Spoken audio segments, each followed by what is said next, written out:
making huge waves in 2012 with his debut studio album, The Heist, and winning the Grammy in 2014 for Best Rap Album, Macklemore is back with his follow-up where he apologizes basically for winning the Grammy and for this unruly mess I've made. Do you get it?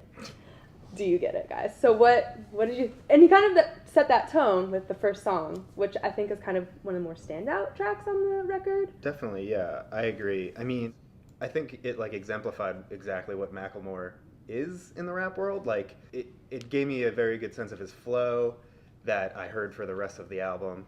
And, like, his sense of, like, writing lyrics, like, it's, like, as you said, it's, like, very... apologetic, and like it's very about him, and like he name drops a lot of people, but it's just like comparing himself, like saying that he's part of that group now. Yeah, he's a good storyteller, which Yeah. he does in that, but doesn't always tell the story the right way. Yeah. Or the right story. He also uses it to set up the rest of the album as like, look at what I've done, and then he goes right into Downtown, which is like a fun song. So it's like he could have gone into another social commentary or another personal story, but then he goes into Downtown, which is like Thrift Shop 2.0. It's just like a really interesting segue into what he's trying to do with this album. Just a complete left turn. The thing with Macklemore, I guess, to me is like, again, pretty new to listening to him. He either writes like these really like thoughtful songs that like, you know, kind of make you think, like they tell a story, and then there's these pop songs. It makes me think that he's like what Bruno Mars would be if he wasn't a singer. Like he would just make these types of like pop song raps. Mm-hmm. That's and like they sound yeah. the same to me. Like Downtown and like Uptown Funk, like we're pretty similar. Well, they have that like old school. Yes, exactly. Yeah.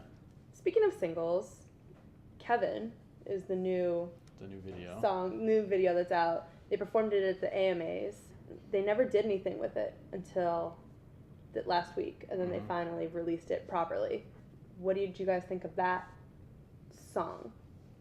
I think that fits it's another good personal narrative for him, because it talks about drug abuse, which he has dealt with a lot in his life. And I guess I don't know how he's dealt with prescription drug. Also talking about targeting big pharma and doctors prescribing drugs. So that was kind of a weird direction to take the song. I guess it's another one of his ways of calling out America. Why are you doing this? Stop. Stay woke, America. Yeah. Signed Macklemore. You think it would have had like a similar effect as like Stan? I mean, that when I first of all, the name, title, white rapper, like I just like couldn't not think that. Yeah. So, but then like I don't know, maybe there wasn't anything like Stan around that time. So that's why it had such a big impact, like on pop culture in general. I mean, Stan still has an impact. People use that phrase all the time. Absolutely, yeah. This album was very feature heavy.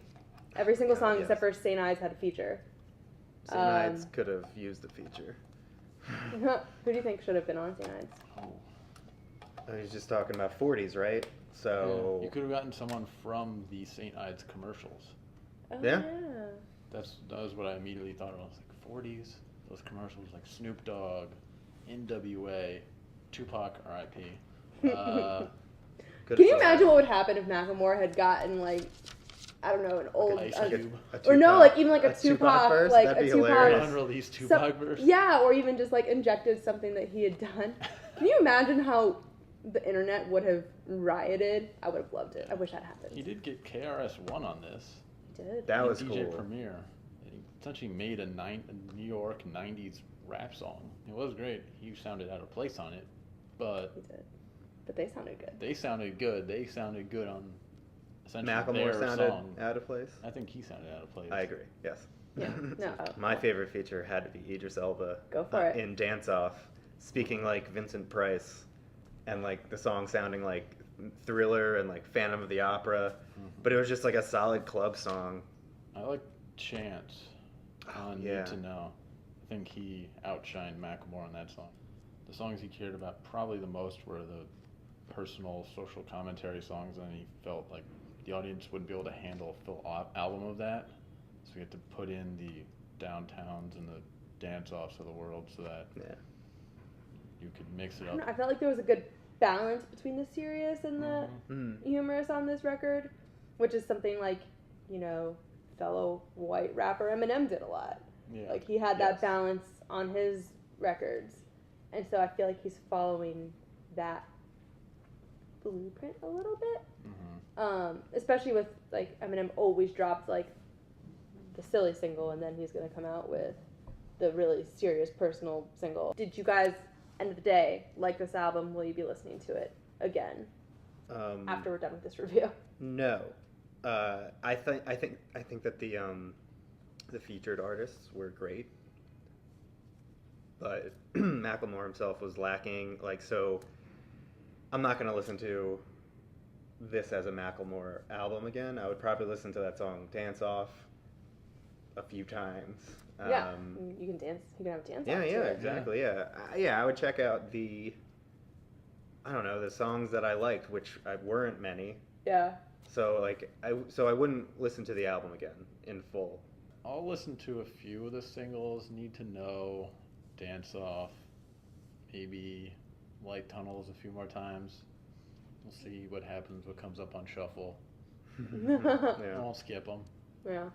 But for me, I'm not sure I'm going to listen to this full album all the way through anymore.